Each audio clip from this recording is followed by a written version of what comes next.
We're already 2 episodes into HBO's Watchmen series, and we've already seen a big reaction from the audience. On YouTube, you can already check out countless videos talking about Easter eggs and theories, including some by us, and you can also check out a bunch of podcasts that are discussing this ad nauseum, including us. But if you feel like there's just still not enough Watchmen discussion in your life, don't worry, because now there is supplemental material in the form of Peteypedia. Have you not heard about Peteypedia yet? Well, come with me. We're going to do a little bit of an overview on this.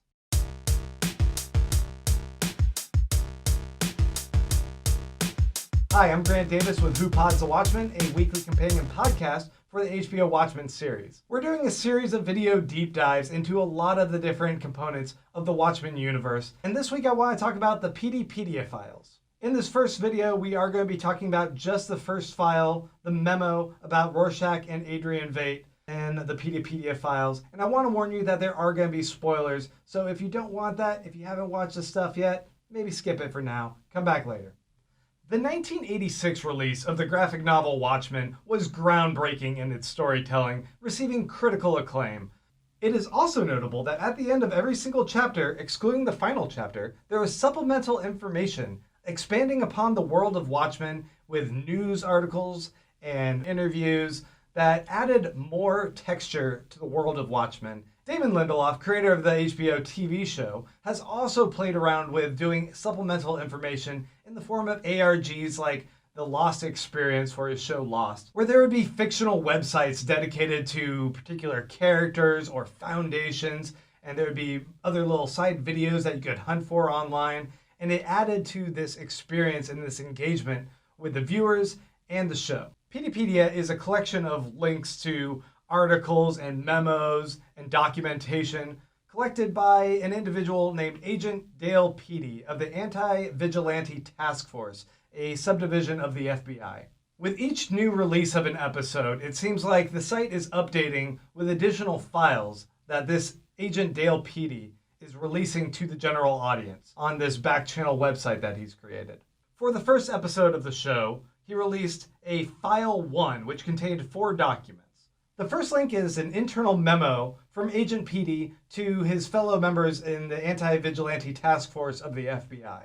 He's making the argument that they not close the case file on the disappearance of Adrian Veidt and declare him officially dead. He goes a little bit into the backstory of some of the events we're already familiar with from the comic book, about Rorschach and Adrian Veidt and the missing diary. He also gives some very interesting details about where the world stands now in relation to where it was then and fills in some of the gaps. For example, we now know a bit more information about the ramifications of Rorschach's diary. It has created a fringe cult, and Agent Petey has decided they are very dangerous, and with the declaration by the FBI that Veidt is officially declared dead, he fears there's going to be retaliation from the 7th Cavalry and other fringe Rorschach cult groups that think this is just another cover-up from law enforcement. We also learn the whereabouts of some of the original Watchmen characters. Dan Dreiberg, aka Night Owl, is apparently now in federal custody. He was picked up alongside his partner, Silk Spectre, aka Laurie Giuseppe, aka Agent Laurie Blake. What we can infer from this is that Dan did not cooperate with the FBI, but Laurie must have in some capacity. And maybe they were on the outs with each other and they were operating independently, but they seem to have gotten picked up together. Also, in the interceding years between 1986,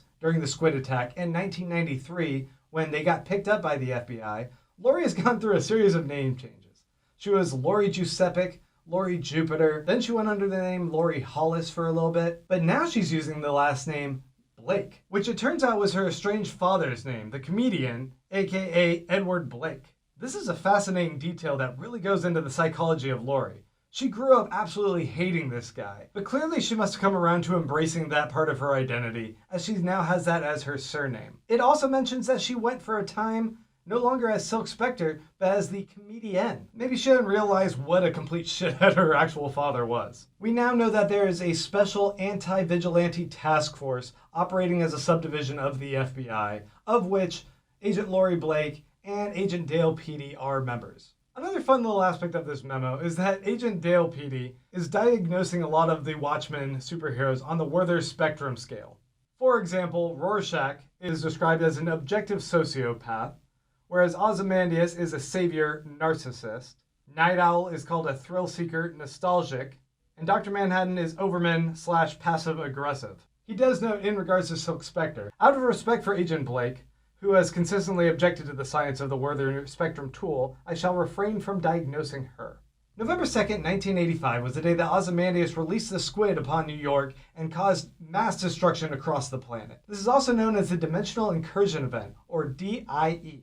Ultimately, this memo serves the purpose of trying to warn the FBI that declaring Adrian Veidt officially dead is going to stir up more resentment amongst the cult and potentially cause a war. And in the show, what we're seeing is right at the moment that the newspapers are declaring Adrian Veidt officially dead, that is when the tensions are mounting up in Tulsa, Oklahoma, and the 7th Cavalry seem to be making a move. Maybe Agent Petey was onto something here. If you guys have theories of your own, please leave them in the comments. We would love to hear what you guys are thinking about all of this. There are a lot more files that I'm going to be pouring through in the upcoming videos. But until then, please go ahead and like this video, subscribe, follow us at whopodsthewatchmen.com, and we appreciate all of your support.